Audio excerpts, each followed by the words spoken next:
What's up, Trader's Edge? It's Mark Sebastian, your only option, and this is my look at the week ahead. I'm going to give you the levels I'm watching on the Qs, the RUT, and the SPX.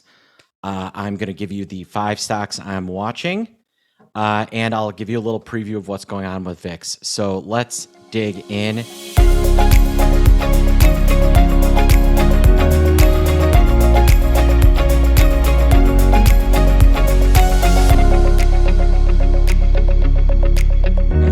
And we'll start with the SPX. SPX bumped over 5,100 on Friday. I'm expecting it to do that again on Monday. Until we get a real strong gap over it, I think PCE, which comes out this week, and GDP, which comes out this week, could be kind of a weight that kind of stops the S&P from really moving a lot higher. Underneath this big, huge rally, I want to show you bond prices. Bond prices have not been strong, and we've been holding this level for a few days. I'm wondering whether whether bonds could start, now that we're through an earnings season, whether bonds could start being a story again. Qs. It was weird that they were down on Friday when the rest of the market was up. Profit taking in Apple, profit taking in Microsoft, profit taking in Meta. Even NVIDIA barely closed up. I'm going to get to NVIDIA in a second, but the Qs, probably the same story. Now let's talk the Russell 2000, because the Russell 2000 wants to break out. It did manage to close above 2,000, but this is a big but. It has a problem. Its biggest component is SMCI. So SMCI was down 115 bucks on Friday. If not for SMCI, the Russell would have had a huge, huge day. So now let's look at the 5 stocks I'm watching, and I want to start with Apple. I did my first zone trade in Apple. It had gotten over the 200. It's back below, outside of its normal trading zone. I'm looking for it to get a recovery on Monday and Tuesday and start moving higher. I'm looking for 190 on that one. The next stock I am watching is going to be Amazon. Amazon. Well, yeah, Bezos is selling, and Amazon, don't look now. It closed at a new all-time high. Can this thing keep going? Can this thing keep exploding?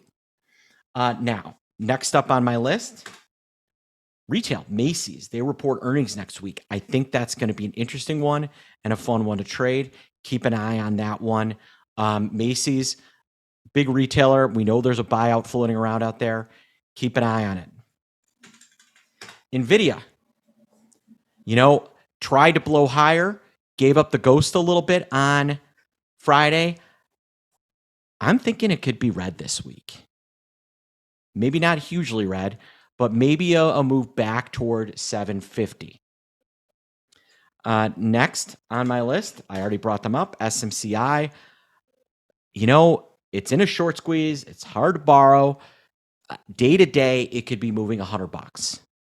When it has a big up day, it's an opportunity to set up short. When it has a big down day, potential day to set up a long. But the longs scare me a little bit more than the shorts. I think the fair value on this thing is back down by the 50-day moving average, call it closer to 500. Now, bonus name I'm watching, Amgen. Looks like it's trying to break out of this big sell-off and make a run back toward its 50, up near $300. I think it could make a run higher. This is one I'm taking a look at for a potential zone trade. Now let's finish up circling up with oil. Oil had a week. It is quietly, it sold off on Friday, but it's quietly having itself, showing that it's trying to break out. Financials, again, quietly having a week. JP Morgan closing all-time high. Goldman right near that all-time high. So there is some real strength in the mega financials. Finally, gold. Kind of had a breakout this week, certainly on Friday. if it now above the 200, the 21, and the 50. Is gold getting ready to get a little pop? We shall see. All right, everybody. I'm excited for the trading week. I hope you have a great rest of your weekend. And I can't wait to see you guys on Monday. All right. By the way, you heard me mention zone trades. I've got my zone trade set up in Amgen, probably going to come out Monday or Tuesday. What's a zone trade? Click the link to watch my presentation from last week. All right, everybody. I am Mark Sebastian, your only option. Again, have a great rest of your weekend. I'll see you soon.